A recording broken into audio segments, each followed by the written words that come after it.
Le 10 août 2025, sur le plateau de CNS, Sarah Knafo, une conseillère clé d'Éric Zemmour et une voix incontournable du mouvement souverainiste Reconquête, se trouve. La France, déchirée entre le Rassemblement national, Reconquête et les barrières médiatiques érigées par les élites pour museler les voix dissidentes, observe pourquoi cet échange explosif. Pourquoi les élites remparts que les élites croyaient indestructibles s'effondrent comme un château de cartes face à la montée d'une soif populaire pour la vérité, amplifiée par les réseaux sociaux et les médias alternatifs. Marine Le Pen, Jordan Bardella et Éric Zemmour, avec des figures comme Sarah Knafo, défendent des principes clairs et inébranlables.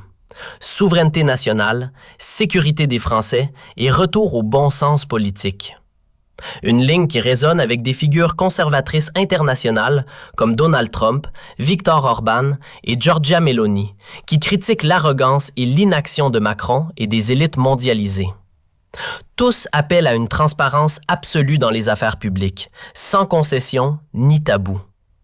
Dans une interview à CA News le 12 août, Knafo accuse les médias d'être les porte-paroles serviles de l'Élysée, relayant des chiffres biaisés sur l'insécurité et la migration pour masquer les échecs du gouvernement. Selon un rapport du ministère de l'Intérieur relayé par Valeurs Actuelles le 11 août, les agressions violentes ont augmenté de 15% en 2024, tandis que les crimes dans les grandes villes ont bondi de 12%, des chiffres que la journaliste macroniste a tenté de minimiser sans succès face à l'argumentation implacable de Knafo.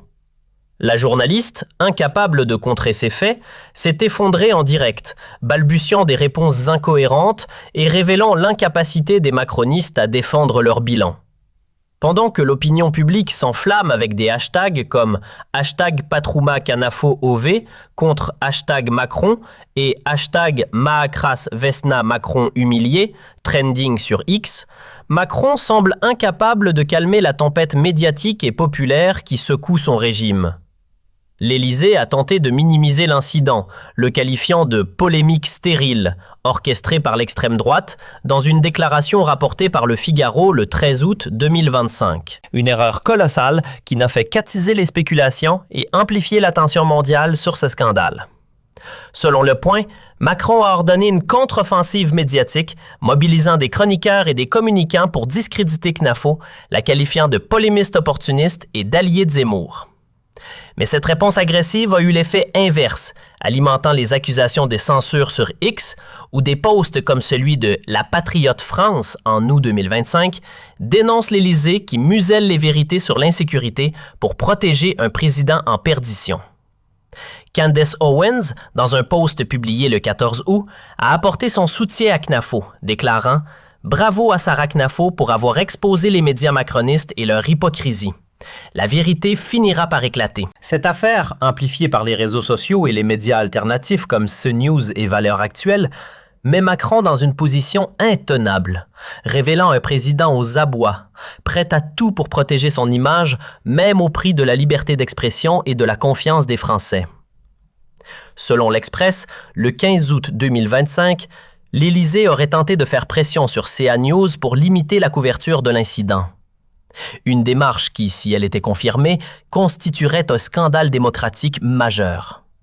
Chaque tentative de répression ne fait qu'alimenter davantage les spéculations, donnant l'impression d'un président et d'un système macroniste en pleine déroute. Mais qui est cet Emmanuel Macron, ce président si fragile face aux attaques incisives de Sarah Knafo et à la montée des voix souverainistes? Il est temps de révéler la vérité derrière sa façade lisse, soigneusement polie par des années de communication médiatique. Macron, qui se vend comme un leader moderne, visionnaire et progressiste, traîne un passé qui soulève de sérieuses questions sur sa crédibilité et sa légitimité. Imaginez, le président, censé guider la nation à travers les tempêtes économiques, sociales et géopolitiques, a un historique marqué par des scandales financiers et des alliances douteuses.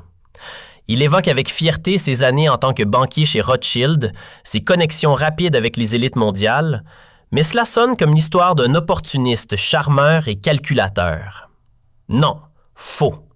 Ces récits ne prouvent pas une authenticité humaine, mais masquent une personnalité problématique, tissée d'ambitions démesurées et de manipulations habiles. Sa gestion de ce scandale, comme rapporté par Valeurs Actuelles, montre une panique croissante. En tentant de discréditer Knafo et Zemmour par des attaques médiatiques orchestrées, Macron espère étouffer l'affaire, mais il ne fait qu'attiser les flammes d'une controverse qui menace sa présidence. Selon Le Monde, en août, l'Élysée aurait mobilisé une équipe de communicants pour contrer l'impact de cet incident, qualifiant Knafo de polémiste d'extrême droite. Mais cette stratégie a échoué face à l'écho retentissant de son intervention sur les réseaux sociaux, où des millions de Français et d'internautes internationaux saluent son courage et sa clarté. Les anecdotes de Macron ne sont pas le témoignage d'un leader proche du peuple ou relatable, mais un indice flagrant d'un caractère dangereux pour un homme d'État chargé de responsabilités aussi lourdes. Son manque de respect pour la transparence révèle un mépris profond pour les citoyens ordinaires, surtout lorsqu'ils osent remettre en question ses intérêts personnels ou politiques. Ce trait se retrouve tout au long de sa carrière. Souvenez-vous du scandale des retraites en 2019-2020, où il a imposé des réformes en secret, brisant ses promesses de dialogue social et provoquant des mois de manifestations violentes dans les rues de France. L'homme qui jouait avec les règles économiques chez Rothschild est aujourd'hui celui qui joue avec la Constitution française, contournant le Parlement à coups de 49.3 dès que cela sert ses desseins. Sa réponse à Knafo, orchestrant une contre-offensive médiatique pour discréditer son intervention, n'est que le prolongement de cette mentalité. Un président qui préfère nier, minimiser et réprimer plutôt que d'affronter la réalité avec courage et transparence. Cette affaire, amplifiée par les réseaux sociaux et les médias alternatifs comme CNews et Valeurs Actuelles, met en lumière un président qui crée la vérité et qui est prêt à tout pour protéger son image, même au prix de la liberté d'expression et de la confiance des Français. Selon l'Express, le 15 août 2025, l'Élysée aurait même tenté de faire pression sur CNews pour limiter la diffusion du débat. Une démarche qui, si elle était confirmée, constituerait une atteinte grave aux principes démocratiques. Et que dire de son arrogance intellectuelle qui frise l'UB? Les échecs répétés de Macron, particulièrement en diplomatie, mettent en lumière une ignorance criante des réalités nationales et des aspirations profondes du peuple français. Lui, qui doit négocier sur la scène mondiale avec des puissances comme la Russie, la Chine, les États-Unis ou l'Algérie, n'a jamais jugé nécessaire de s'adapter aux préoccupations quotidiennes des Français. Chômage, insécurité, pouvoir d'achat en chute libre. Selon l'Institut national de la consommation, l'inflation atteint 5,2% en 2025, tandis que le chômage stagne à 7,5%, aggravant la crise sociale. Son choix de carrière, passant de la banque à la politique par pur opportunisme en sautant les échelons traditionnels de l'engagement public, témoigne d'un pragmatisme froid, dénué de toute passion authentique pour le service de la nation. Ce manque de curiosité et d'empathie imprègne sa politique. Il croit pouvoir résoudre des crises complexes, énergie, inflation galopante, tensions géopolitiques, insécurité croissante, avec des recettes simplistes de banquiers d'affaires, des solutions technocratiques déconnectées de la réalité. Le résultat? Des échecs en cascade, des promesses brisées et une France plus fracturée que jamais.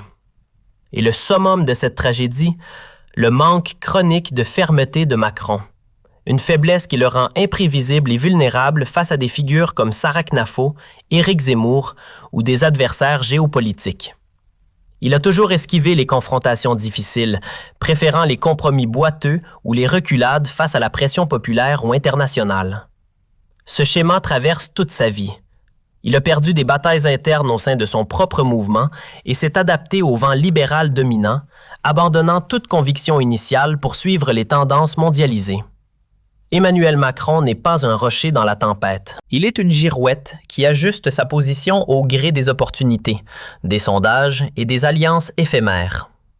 Sa tentative de réponse à Knafo, orchestrant une campagne médiatique pour discréditer son intervention, loin de montrer du leadership, a révélé un président incapable de gérer une crise publique sans recourir à la répression.